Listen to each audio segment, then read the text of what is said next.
morning. Very good. A lot of people here today. It's great to see everybody. People who have returned from illness. Doug, really great to see you here today. Praise God for that. And everybody else, as people get vaccinations and come back, it's great to have our congregation, our brothers and sisters in Christ with us. Praise God for that. I'm Dale Johannesmeyer, an elder here at Scots Kirk, and on behalf of Pastor Jim Mitchell and the session, I'd like to welcome all of you, including our visitors. The announcements are in the bulletin, so sometime after worship service, please take the time to read those. I will point out that in the bulletin, apparently our instruction to children had a mind of its own, and so it has floated over between welcome and announcements in preparation for worship. We'll bring it up at the proper time back where it says Elder Joel Reed, who will give our instruction to children. That said, before we do begin our worship service, we should prepare our hearts and minds to worship the Lord our God. We should always approach God with our hearts and minds in a worshipful way. So let's take that time at this point for a few moments to prepare our hearts.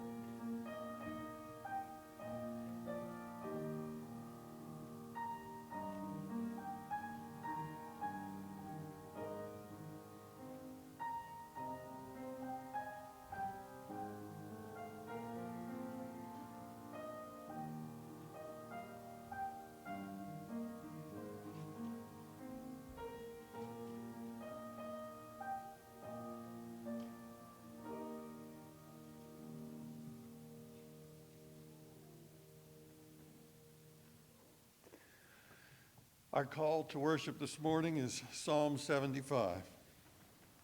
Hear the word of God. We give thanks to you, O God. We give thanks, for your name is near. We recount your wondrous deeds. At the set time that I appoint, I will judge with equity. When the earth totters and all its inhabitants, it is I who keep steady its pillars. Selah. I say to the boastful, do not boast. And to the wicked, do not lift up your horn. Do not lift up your horn on high, or speak with haughty neck. For not from the east or from the west, and not from the wilderness comes lifting up, but it is God who executes judgment, putting down one and lifting up another. For in the hand of the Lord there is a cup with foaming wine, well mixed, and he pours out from it. And all the wicked of the earth shall drain it down to the dregs. But I will declare it forever. I will sing praises to the God of Jacob. All the horns of the wicked I will cut off, but the horns of the righteous shall be lifted up. Praise God for his justice, mercy, and grace. Please stand now as we sing a hymn of Christ's exaltation, number 302 in the Trinity hymnal. Come Christians, join to sing. The words are also included in your bulletin.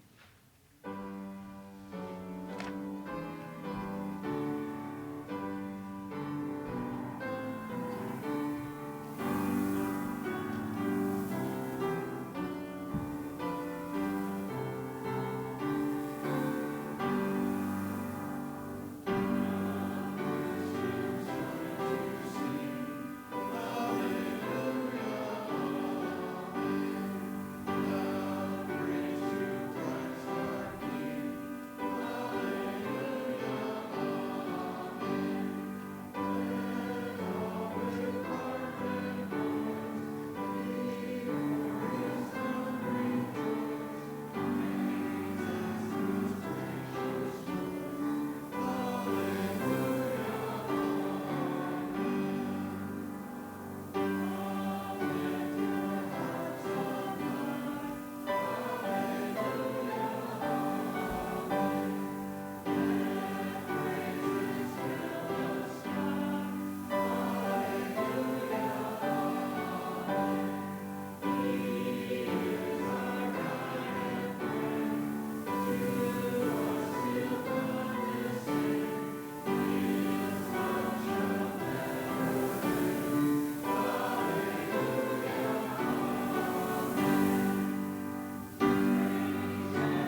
Let us pray. Dear God, Father, Son, Holy Spirit, we are gathered together here today to worship you, you who are eternal, you who are omnipotent, you who are omnipresent, you who are omniscient. You are the great lawgiver and the perfect judge. You are the great I am. All glory to you. Lord, as we celebrated the resurrection of Jesus last Sunday, help us to remember that our certain hope is due to Jesus' sacrifice, that we should celebrate every day as we did last week.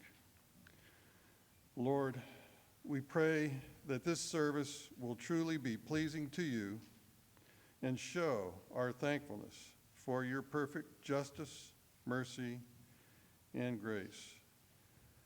We ask this in the name of our glorious Savior, Jesus Christ, who taught his disciples to pray, saying, Our Father, who art in heaven, hallowed be thy name. Thy kingdom come, thy will be done, on earth as it is in heaven. Give us this day our daily bread, and forgive us our debts as we forgive our debtors. And lead us not into temptation, but deliver us from evil.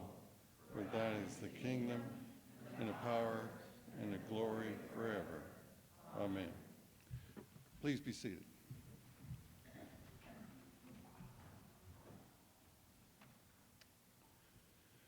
As a help for our confession of sin, I will read from Deuteronomy chapter 5, verses 6 through 21. These verses express the eternal moral values of God.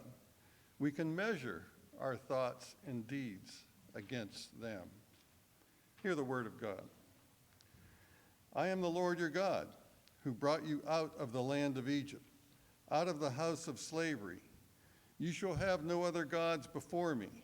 You shall not make for yourself a carved image, or any likeness of anything that is in heaven above, or that is on earth beneath, or that is in the water under the earth. You shall not bow down to them or serve them. For I, the Lord your God, am a jealous God, visiting the iniquity of the fathers on the children to the third and fourth generation of those who hate me, but showing steadfast love to the thousands of those who love me and keep my commandments. You shall not take the name of the Lord your God in vain, for the Lord will not hold him guiltless who takes his name in vain. Observe the Sabbath day to keep it holy, as the Lord your God commanded you. 6 days you shall labor and do all your work, but the seventh day is a Sabbath to the Lord your God. On it you shall not do any work, you or your son or your daughter or your male servant or your female servant or your ox or your donkey or any of your livestock or the sojourner who is within your gates, that your male servant and your female servant may rest as well as you. You shall remember that you were a slave in the land of Egypt, and the Lord your God brought you out from there with a mighty hand and an outstretched arm. Therefore, the Lord your God commanded you to keep the Sabbath day. Honor your father and your mother, as the Lord your God commanded you, that your days may be long and that it may go well with you in the land that the Lord your God is giving you. You shall not murder, and you shall not commit adultery, and you shall not steal, and you shall not bear false witness against your neighbor, and you shall not covet your neighbor's wife. And you shall not desire your neighbor's house, his field, or his male servant, or his female servant, his ox, or his donkey, or anything that is your neighbor's. With these verses in mind, then, let us silently confess our sin.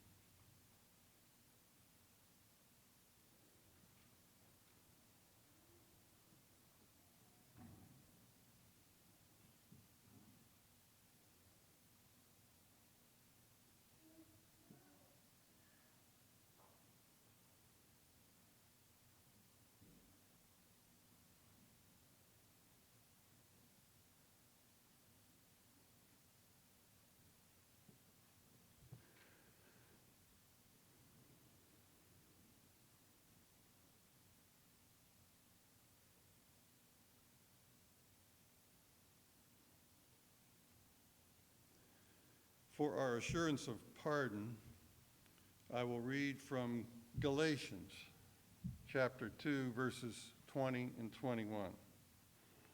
I have been crucified with Christ, and I no longer live, but Christ lives in me.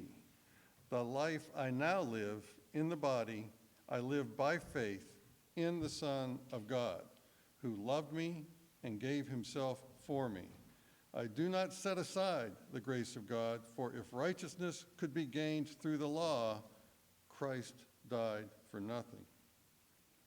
Praise God for his mercy and grace. Please stand for our confession of faith, and we will say this together. It's from the Westminster Confession of Faith, 2.2. God has all life, glory, goodness, blessedness in and of himself, and is alone in and unto himself, all sufficient, not standing in need of any creatures which he has made, nor deriving any glory from them, but only messing his own glory in, by, unto, and upon them.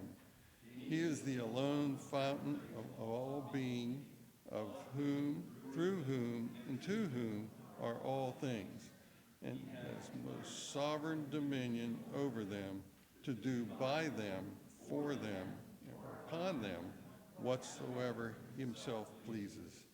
In his sight all things are open and manifest. His knowledge is infinite, infallible, and independent upon the creature, so as nothing is to him contingent or uncertain. He is most holy in all his counsels, in all his works, and in all his commands. To him is due from angels and men, and every other creature, whatsoever worship, service, or obedience he is pleased to require of them. Please be seated. And if the children would come forward now, it is time for our children's sermon with Elder Joel Reed.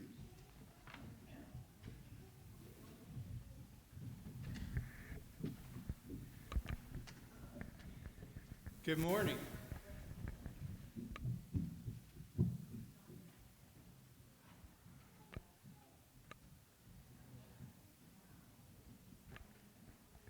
How's everyone this morning?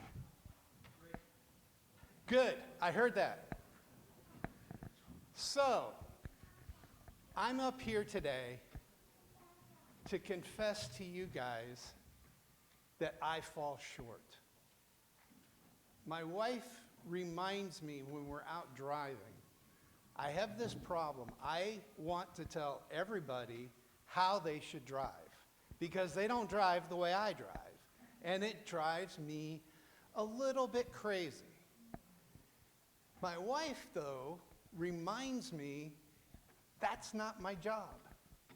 It's not my job to tell everybody how they should drive. My job is to make sure I drive the way I know I should and to understand that there's people out there that I need to be aware of. Now, in the scripture lesson today that Pastor Mitchell's going to read and in his sermon, I want you to listen real closely because Jesus is telling people, don't judge others. Don't be the one that's trying to point out what's wrong with everybody else because we do enough things wrong ourselves that it's really hard for us to try to point out other people's faults if we can't take care of our own. So our job is to make sure we commune with God, that we tell God, I'm sorry, help me to do better at these things that are so difficult. Not to look at somebody else and say, you know, you really shouldn't be doing that, right? That's not our job. Our job is to take care of ourselves, and God will help us to be better at doing things the way he wants us to do them. Let's pray. Dear Heavenly Father, we thank you that you forgive us when we sin against you, that you give us your strength through your Holy Spirit to overcome and to do the things that you want us to do. I pray that you would remind us that we need to always be listening to your Holy Spirit and his direction. In Jesus' name we pray. Amen.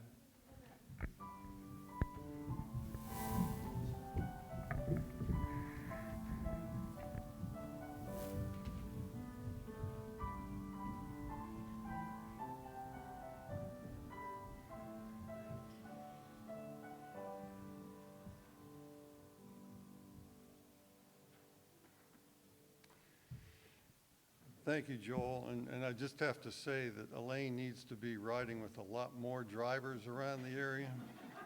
There's an awful lot of horn blowing that goes on these days. For our scripture reading this morning, I will read from the Gospel of John, chapter 7, verses 1 to 24 through 24. These verses recount Jesus' presence at the Feast of Booths, the longest festival in the Jewish year. I believe it was 7 days. Even though the Jewish officials were seeking to kill Jesus, he ended up going to the feast and teaching in the temple. Hear the word of God. After this, Jesus went about in Galilee. He would not go about in Judea because the Jews were seeking to kill him. Now the Jews' feast of booths was at hand. So his brothers said to him, "Leave here and go to Judea, that your disciples also may see the works you are doing. For no one works in secret if he seeks to be known openly.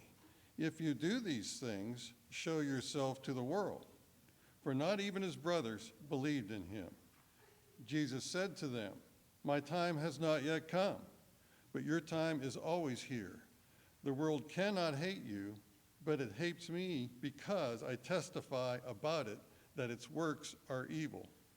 You go up to the feast. I am not going up to this feast, for my time has not yet fully come." After saying this, he remained in Galilee. But after his brothers had gone up to the feast, then he also went up, not publicly, but in private. The Jews were looking for him at the feast and saying, "Where is he?" And there was much muttering about him among the people. While some said, "He is a good man," others said, "No, he is leading the people astray."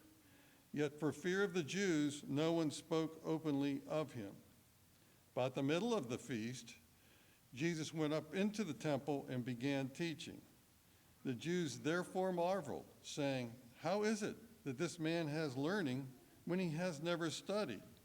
So Jesus answered them, "My teaching is not mine, but his who sent me. If anyone's will is to do God's will, he will know whether the teaching is from God or whether I am speaking on my own authority. The one who speaks on his own authority seeks his own glory. But the one who seeks the glory of him who sent him is true, and in him there is no falsehood. Has not Moses given you the law? Yet none of you keeps the law. Why do you seek to kill me?" The crowd answered, "You have a demon. Who is seeking to kill you?" Jesus answered them, "I did one work, and you all marvel at it. Moses gave you circumcision, not that it is from Moses, but from the fathers. And you circumcise a man on the Sabbath. If on the Sabbath a man receives a circumcision, so that the law of Moses may not be broken, are you angry with me? Because on the Sabbath I made a man's whole body well. Do not judge by appearances, but judge with right judgment. The grass withers, the flower fades, but the word of our God will stand forever." Amen.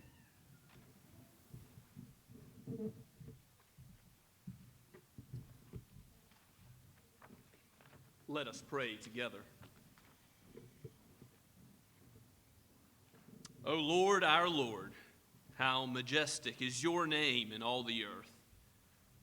O Father, Son, and Holy Spirit, we thank you for life and breath, for drawing us into your presence today, for giving us this day. We rejoice and are glad in it. We are glad in the Lord Jesus Christ, whose life is our robe of righteousness, whose death is the atonement for sinners.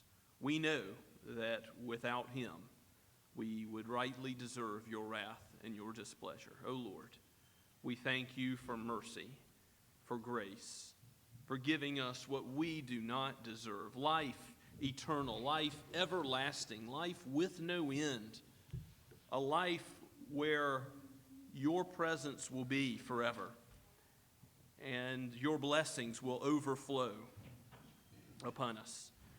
Lord, we thank you for your people here and pray for us as we, Lord, we pray that you would help us to walk as pilgrims going to a better land, that we would keep our eyes fixed on Jesus, the author and finisher of our faith. Lord, be with those who do mourn, those who have been lost, those who we will see again on the other side of Canaan's shore.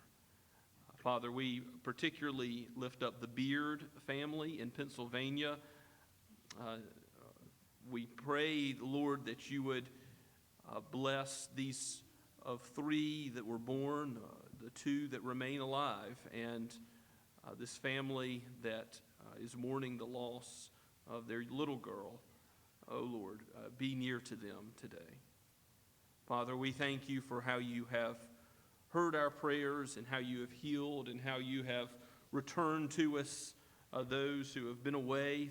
We are thankful for your ongoing work in building up your people in spiritual maturity, and how you give us food by your word, how you bless us through the study of your word, through the serious meditation on it, and pray that as the women and men and youth and children gather to learn of your word, that you would be our teacher, that we would not be taught by any man, but Christ would be our master and we his disciple. Lord, we pray for the ministry of Bunclarkin in the future, in the summer. We ask for opportunities to go ourselves, and we pray for all those who teach and preach there and for those who attend. We thank you, Father, for those who have the beautiful feet to go to foreign lands, who give up much in terms of worldly comfort to bring your word. And Lord, we pray for the ministry of the hospital in Sahiwal, Pakistan, that you would let deeds of love and mercy overflow to Muslims, perhaps who are starting Ramadan just about now. We pray that you would show them not the reason for fasting, but the reason for feasting in the gospel of the Lord Jesus Christ, who has come so that we might have eternal life by trusting in him and resting in him, instead of looking to a worldly burden of good works to bear, to do. Oh Lord, help us to bear witness to this gospel to our neighbors, to the gospel of free grace in Christ. And Lord, help us to show them that we are no better than they, but we were also sinners saved by your grace and the works of another, not any of our own works. And help us be humble in giving a response to those who would ask us about our faith. Help us to be not puffed up with religious pride, but like the tax collector who would not even look to heaven and knew that he must mourn over his sin. And let us help others in the church. Let us help one another and encourage one another in making right judgments, as you call us to in your word, to know the difference between good and evil, even though our culture would reverse them. But Lord, in that task, give us humility. Give us a focus on our own sin, that we might not be exalting ourselves, but exalting your grace. For we are only beggars who will tell other beggars where we have found bread, the bread of life, the Lord Jesus Christ. We do pray for our world, for those who lead, for those who have the appointed authority to judge civilly. Lord, we pray for wisdom and right judgments. We pray for, Father, an end of this pandemic so that we might be more free to fellowship together, and we thank you for how you have blessed us in that regard. Lord, we thank you for the freedom to come together and to worship you. And we know that not all Christians enjoy this. We pray for the persecuted church, and we lift them before your throne, knowing that you are gracious to shepherd all of your beloved flock from every nation, tongue, and tribe around the world. And Lord, we pray for that freedom to continue here. And if it does not, if we must be persecuted and go to jail or even have our lives threatened, our livelihood perhaps, Lord, let it be the case that we would be willing to suffer in the way of the cross, following our Master for his name's sake. Father, bless us as we look to your word. Teach us as you open up the meaning of the words Christ has spoken by the Holy Spirit. Use it to change us today so that we would not leave this place as we have entered, but that we would be made more like Jesus. And Lord, if any here do not yet know Christ by faith and the righteousness that comes from him, open their hearts by your Spirit. Give them the new birth. For we pray this for the glory of your great name. In Jesus' name, amen. Let us worship the Lord together by standing and singing How Deep the Father's Love for Us, which words are printed in your bulletin.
Let us pray.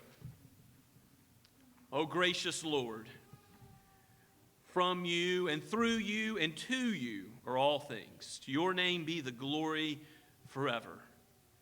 When we think about your wise plan of salvation and what you did in sending the Son to become man, to become incarnate flesh, and to live the life we could not live, to die the death we deserve to die. Oh Lord, when we think about the undeserved grace showered upon your people, we cannot but worship. We cannot but lift our tongues to sing your praises. So take us and use our lives for the praise of your name. We will not boast in ourselves, but in the Lord Jesus Christ. He is our all in all. Use what we give. Use our talents and our time. Use our tithes, our offerings, for the furtherance of your kingdom. For we pray it in the name of the King of glory. Amen.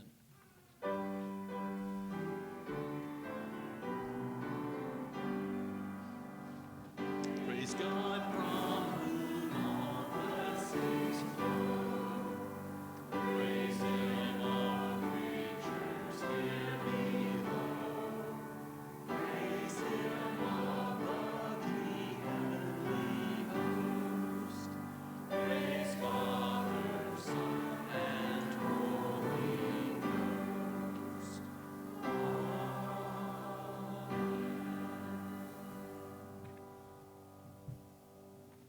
Please be seated and take your copy of God's Word and once again turn to Luke's Gospel, Luke chapter 6, starting at verse 37. We're just going to look at 5 short verses this morning as we are in the midst of the sermon that Jesus preached, the Sermon on the Plain, similar in content to the Sermon on the Mount. Last week, he spoke about how we ought to love our enemies. That thing which is so hard to do according to the flesh, but according to the Spirit's power, he does call us to do. And in that context, we hear more today from Jesus himself, the preacher of preachers, about how we are to live as God's people. Let's look at verse 37 together. This is penned by Luke the physician, but it is the very word of Christ, the great physician. Let us hear him. Let us hear the Lord. Judge not, and you will not be judged. Condemn not, and you will not be condemned. Forgive, and you will be forgiven.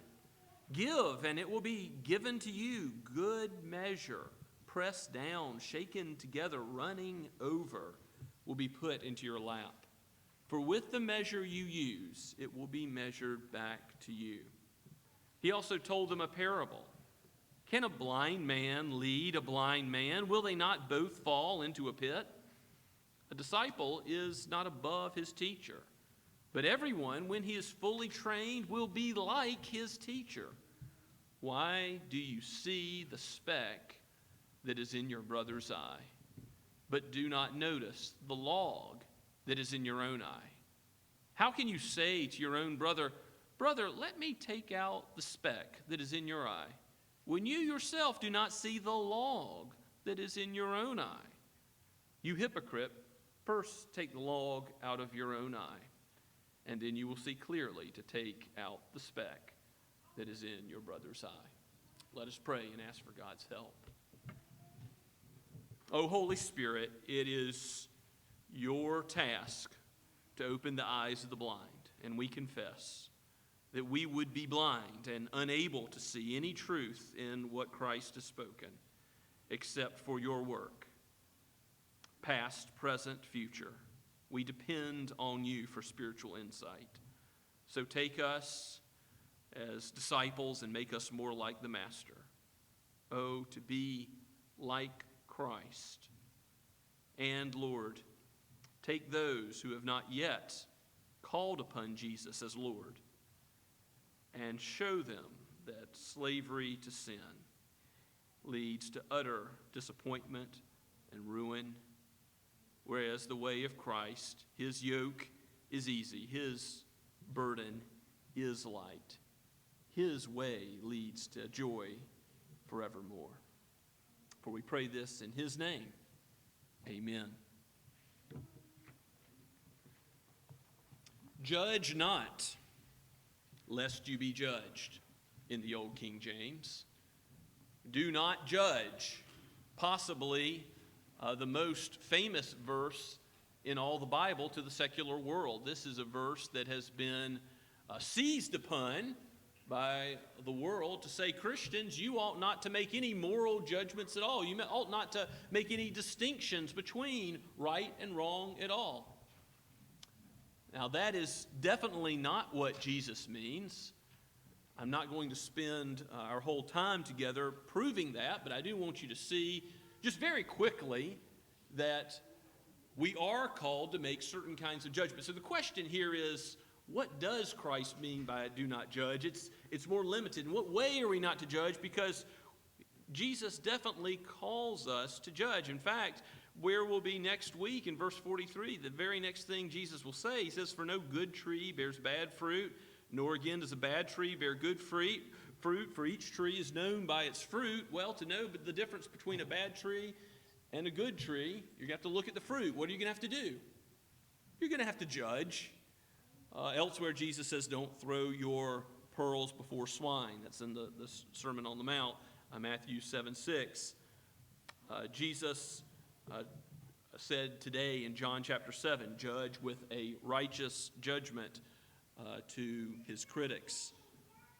Certainly, Romans 13 shows us that we have civil authorities who are called to judge between murder and non-murder, theft and non-theft. They have a calling to judge in the civil sphere.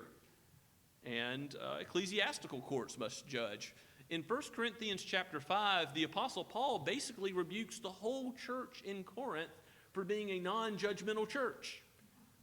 They had rampant, gross immorality present, and everybody was saying, well, it's not for me to judge. And Paul says, you need to judge. You need to judge with a righteous judgment in that situation. So we are called to make judgments. Jesus himself teaches it. The whole Bible teaches it. So in what way are we not to judge? What is the thrust of this passage? Well, remember what Jesus has just been preaching about. Love your enemies. Do good to those who hate you. Bless those who curse you. Your enemies, you might be tempted to condemn, to say they'll never change. I know what kind of people they are. Remember, the Pharisees and scribes have written off whole groups of people. Tax collectors, prostitutes, Samaritans, Gentiles. The gospel comes to these outcasts. That's one of the things that Luke points out again and again in his gospel. But we are not to be the ones who issue a final condemnation of judgment over someone else. Why? Because God's grace may get a hold of them, and if we understand the depth of our own sin, we'll know that's not impossible. We'll know it's not so shocking for someone who's really evil, who's well-versed in evil, who goes on practicing evil habitually for a long time, that God would take their heart, their soul, and transform it to be a trophy of his grace. He did it with the Apostle Paul. In 1 Timothy chapter 1, the Apostle Paul says that he was the worst of sinners. He was persecuting the church. He was murdering Christians. And God changed him.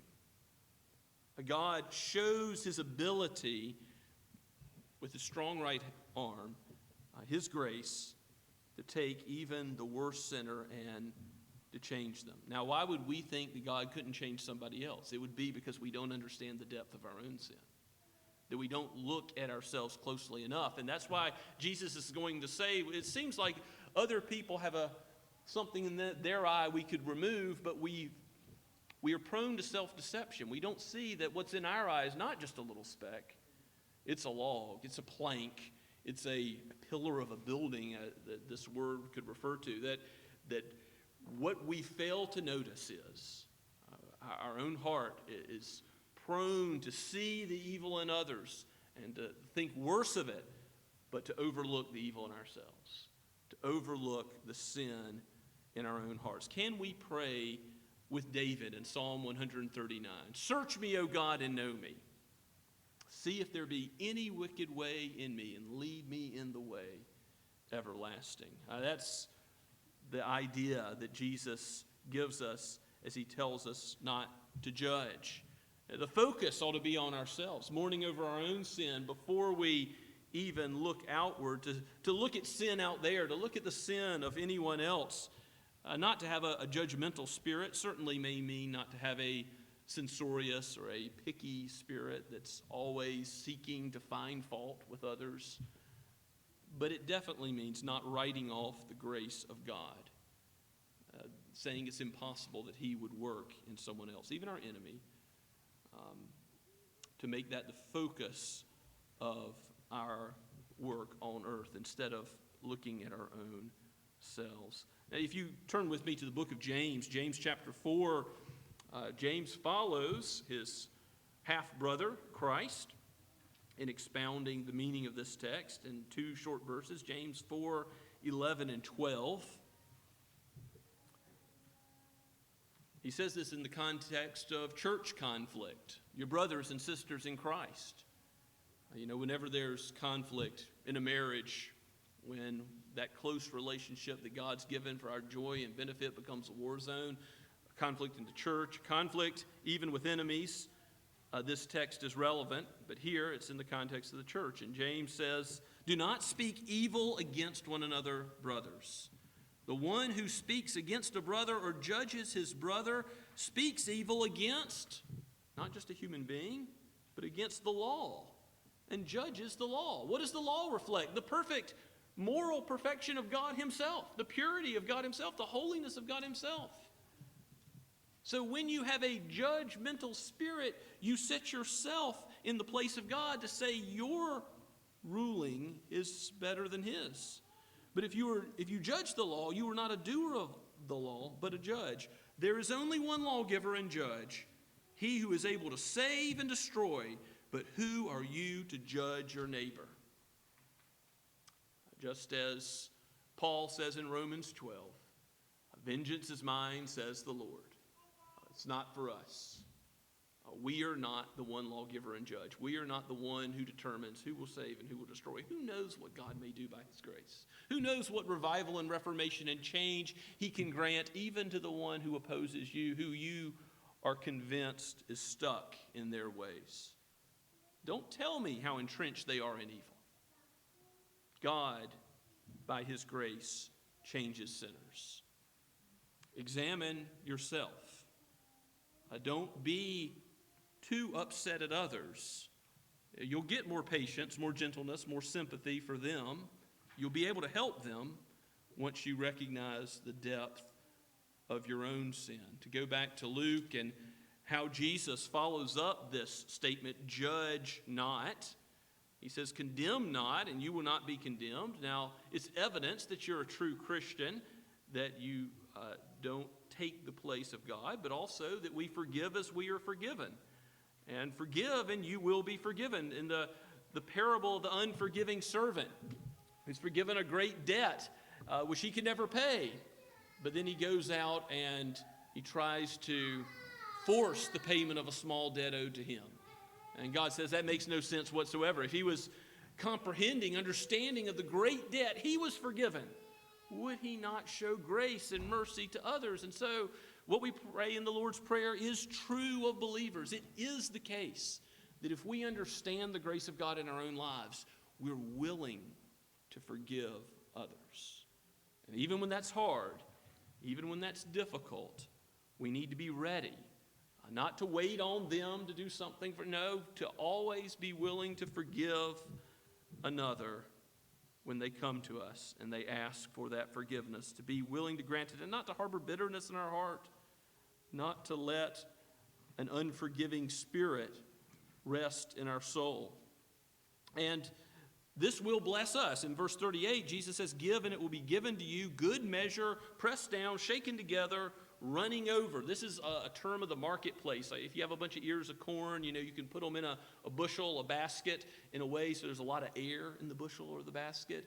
And so it's not really a just weight or measure if it's filled up with filler.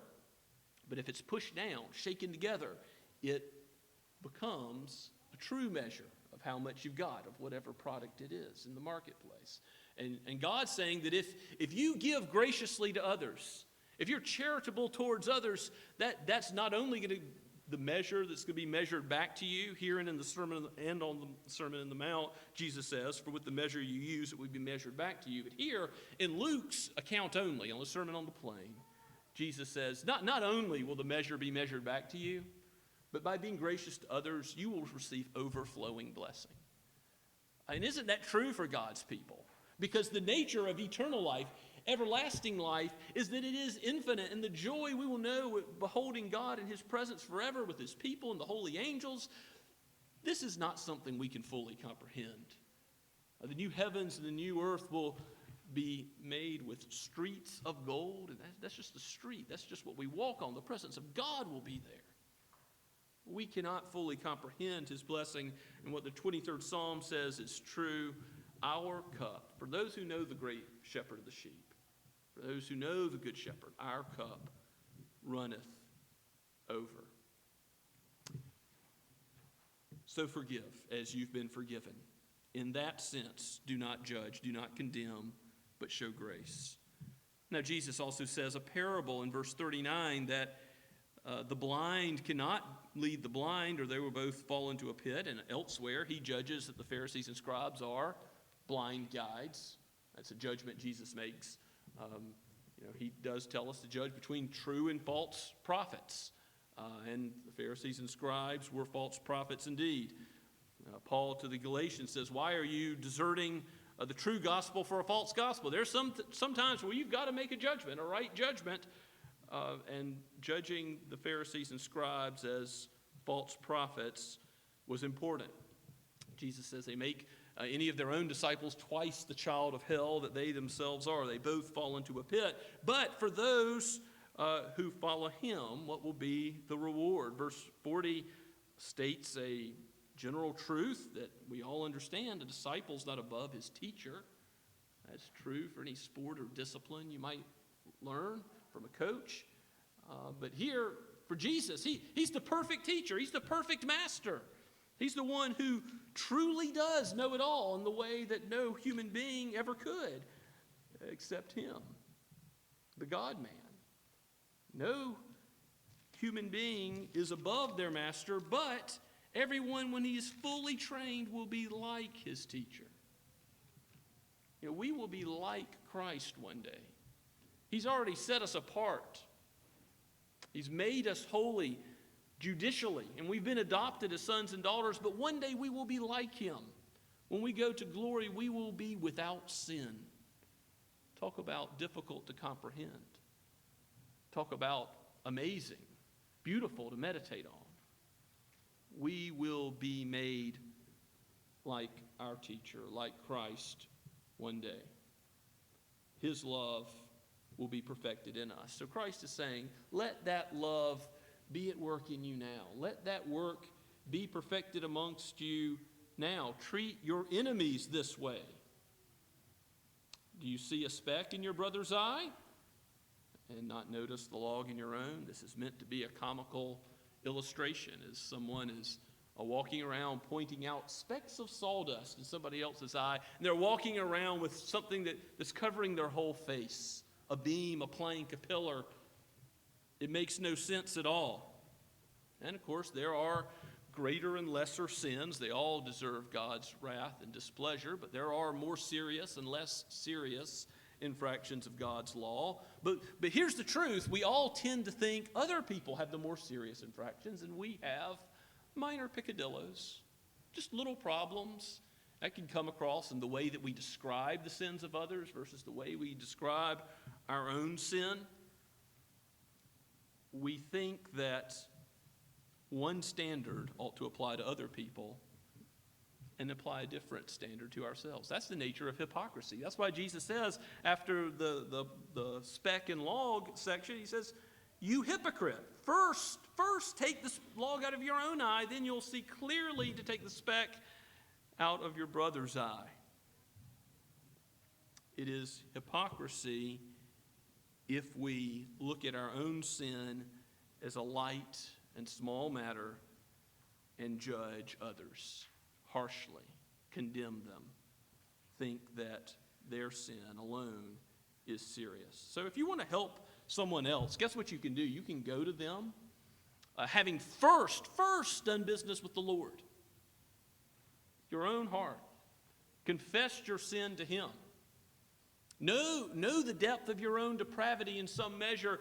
Contemplate just how much you've been forgiven. And then you can go to someone else and try to help them and encourage them to do battle with sin with an attitude that is gracious, with an attitude that is patient, that's kind and tender-hearted, because you know that you're no better. You know that you're in the same position. You're not above the person you're seeking to help. And you can go to them with clear sight. Jesus does tell us to go to our brother and to address sin in Matthew 18. He specifies how we're to go. Go take one or two others, tell the church if necessary. There's judgments to be made in ecclesiastical courts at times. But to do any of that, you've got to first remove the plank in your own eye. Search me, O God, and know my heart. See if there be any wicked way in me, and lead me in the way everlasting. Now, I know the world wants to take this passage and use it against Christians, that we would not be permitted any moral judgments whatsoever. Basically, that comes from a standpoint of moral relativism, saying that all religions are equally valid and it's just a personal decision, and whatever you believe based on the teaching of Christ and God's law and the Bible as a Christian, it's all just your opinion and doesn't really have any application to somebody else. Do not judge. Well, that's wrong. That's not what Jesus means. We ought not allow this passage to be hijacked to mean that, to mean that absolute mandate that all things be morally relative. You see the self-contradiction even in the very stance that it's absolutely wrong, that's a judgment, absolutely wrong to make any judgments of others. But don't think, okay, well, I know that that's what this passage is not about, so that's it. Don't succumb to a judgmental spirit. Don't succumb to a religiosity like the scribes and Pharisees, thinking, I know everybody's a sinner, but I'm not quite as much of a sinner as somebody else. Don't succumb to thinking, I've only got a speck of sawdust in my eye, but others have a plank. Don't usurp the role of Christ as judge. You don't know the motives of others. I know sometimes you can guess. I know that sometimes there's a pattern of behavior and you think you know why somebody's doing something. You can ask them what is their motive, and they might tell you. But you don't know the motive of the heart. So be charitable. If you come to somebody else and you want to address sin, but you're assuming the worst motives, you start seeing the pattern of their behavior everywhere. You start seeing and ratcheting up how much you want to condemn them for their sin. But if you approach them with the attitude of, I haven't been condemned by God for all my sin, for all my wrong motives, you go to them with the charitable, giving them the benefit of the doubt attitude, and you're able to present something in a way that, instead of ratcheting up the hatred, the animosity,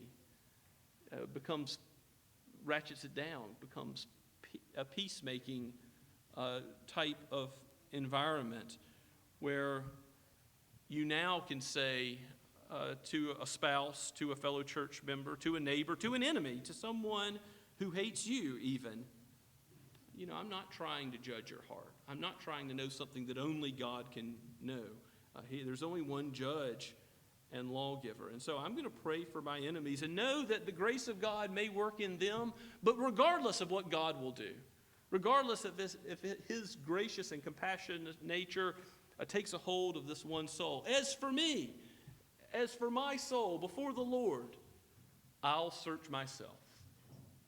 I'll ask the Lord to help me to do what is right. And there's almost always in any conflict Even if you do think the other person has a greater responsibility in it, maybe they started it, maybe they did something more significant than what you did. But remember, we have a tendency to think it's always the other person and not us. But still, you've probably got some role in it. Maybe you responded in a way that was inappropriate. Maybe you spoke words that were true but in anger and in a way that wasn't speaking the truth in love. What can you do to help ratchet down, make the opportunity for peacemaking a little bit easier? It's confess your own sin to one another, even if someone else may have responsibility for sin, and they may never confess, they may not treat you the way you want to be treated, but even if they're your enemy, it's not a sign of weakness to follow Christ, to do what he said, to love your enemies, to forgive as you've been forgiven, and to be willing to confess your sin, knowing that every sin that you confess, what is it true for you, believer? You confess a sin for which Christ died. There's no longer any guilt. You're free to do that. It doesn't ruin the reputation of Christ, but it confirms what he did, what powerful salvation he has wrought. Let us be shaped like our Master, less in tune with the sins of others, more in tune with the depravity and the evil in our own heart. Do not judge. Let's pray together. Father, thank you for your wisdom in giving us this word, for your Son teaching us to look at ourselves before we look at others, before we think about all that's wrong out there. Let us look at our own hearts with the light of the gospel, the righteousness of Christ applied to us with freedom. Father, I thank you for forgiveness and pray that you would guide us in the way everlasting, that you would sanctify us by the truth of your word, and that you would bring peace where there is war, that you would bring healing where there is disunity, that you would bless those who would humble themselves and even love their enemies. May it be true of us at Scots Kirk, for we ask it not for our own name's sake, but to boast in your great name, that your name may be made great here and around the world. In Jesus' name we pray. Amen. And let us stand in response to God's word this morning and sing his praise once again. Let your heart be broken.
Now receive God's blessing.